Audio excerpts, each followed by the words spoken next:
Hello YouTube family, कैसे आप लोग हैं? आशा करते हैं आप लोग अच्छे होंगे, स्वस्थ होंगे, मस्त होंगे, अपने अपने घर में अपने अपने परिवार साथ खुश होंगे। और देखिए, हम लोग एक दहेज प्रथा गारी गीत सुना रहे हैं। दहेज प्रथा गीत है, गारी गीत में है। आप लोग सुनिएगा और सुन के कमेंट करके बताइएगा कि हम दोनों लोग का गाना आप लोग को कैसा लगा। जब से आइल बा, जब से आइल बा नई सरकार हो, दहेजवा में समधी मांगे फॉर्च्यूनर कार हो, दहेजवा में समधी मांगे फॉर्च्यूनर कार हो, दहेजवा में समधी मांगे। पहली फरमाइश उनकर पढ़ी लिखी बीबी, पहली फरमाइश उनकर पढ़ी लिखी बीबी, दूसरी फरमाइश उनकर रंगीन टीवी, दूसरी फरमाइश उनकर रंगीन टीवी।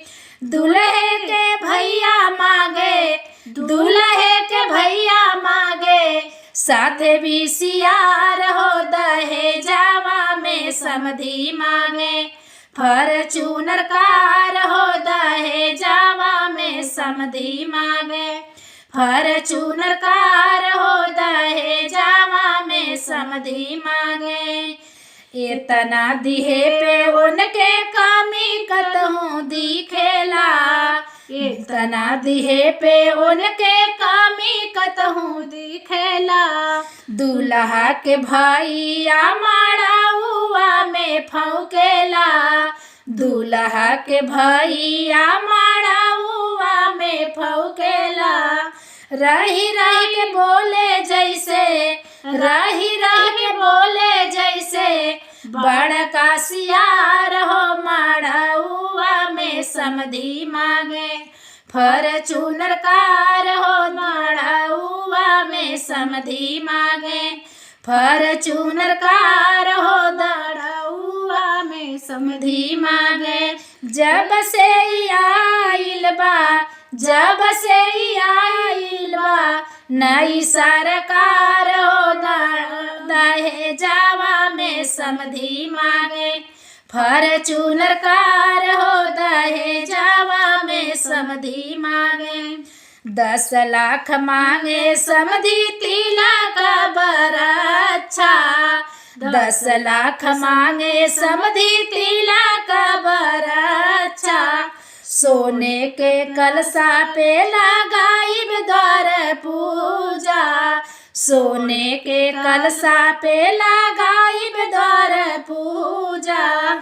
सोने के थार मांगे, सोने के थार मांगे तिलक चढ़ाई हो, दहेजवा में समधी मांगे फॉर्च्यूनर कार हो, दहेजवा में समधी मांगे फॉर्च्यूनर कार हो, दहेजवा में समधी मांगे।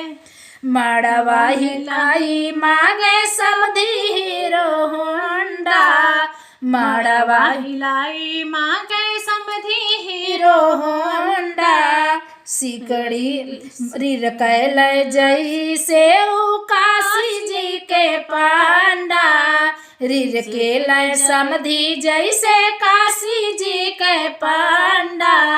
मुहवा फूलावे जैसे, मुहवा फूलावे जैसे बूढ़वा बिलार हो, दहेजवा में समधी मांगे फॉर्च्यूनर कार हो, दहेजवा में समधी मांगे फॉर्च्यूनर कार हो, दहेजवा में समधी मांगे। जब से आइल बा, जब से आइल बा नई सरकार हो, दहेजवा में समधी मांगे फॉर्च्यूनर कार हो, दहेजवा में समधी मांगे फॉर्च्यूनर कार हो, दहेजवा में समधी मांगे।